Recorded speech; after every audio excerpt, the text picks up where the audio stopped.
Ok, bon bah déjà, merci pour votre réponse. Et bah, c'est parfait parce que vous me faites ma transition avec ma question.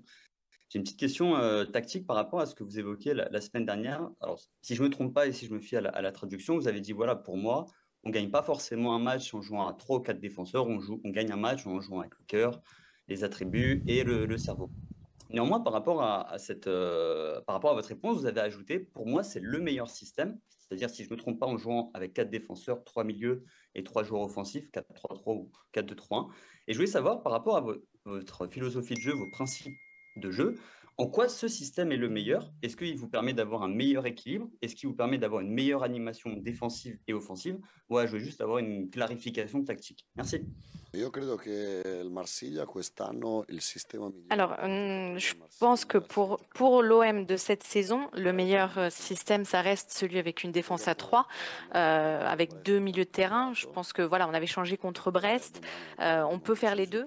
On a travaillé sur les deux, donc voilà, on peut changer. Mais je reste convaincue que pour ces joueurs, Kondogbia, Balerdi, Murillo, comme défenseurs, après Højbjerg, Rongier ou Rongier-Benasser, et devant Greenwood, Rabiot, un peu derrière l'attaquant, sous l'attaquant, je pense que voilà, c'est le meilleur système pour cette équipe sur la base de leurs caractéristiques. Après, si vous me demandez, moi, Roberto, en tant que coach, qu'est-ce que je préfère? Je préfère ce système-là dont vous parlez, c'est-à-dire avec deux ailiers larges, des latéraux qui vont vraiment vers l'avant, et je pense que deux défenseurs centraux, du coup, sont suffisants, avec un seul milieu en playmaker qui est suffisant aussi pour commander le jeu. Et voilà. Mais ce qui est important, c'est toujours de respecter les caractéristiques des joueurs, de ses propres joueurs, et c'est ce que j'essaie de faire. Sinon, je pense que un entraîneur est peu intelligent si voilà, il ne respecte pas ça et se base que sur ce qu'il veut faire sans penser aux joueurs.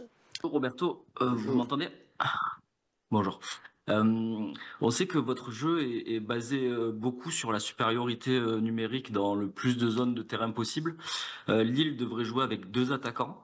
Est-ce que c'est un argument qui peut vous faire réfléchir à revenir à cette défense à 3 pour garder une supériorité numérique dès la relance? Merci. Bravo, bella domanda, domanda Alors, intelligente. bravo, Sei belle pronto question. per Vous fare êtes prêt aussi fare à faire l'entraîneur, à être entraîneur, parce que c'est juste, Sì, absolument. C'est vrai que Lille joue avec è deux una attaquants cosa giusta, et una que cosa trois giusta défenseurs, ça pourrait pensarla nous e donner un cerco di avantage au niveau modificarli. de cette supériorité numérique. E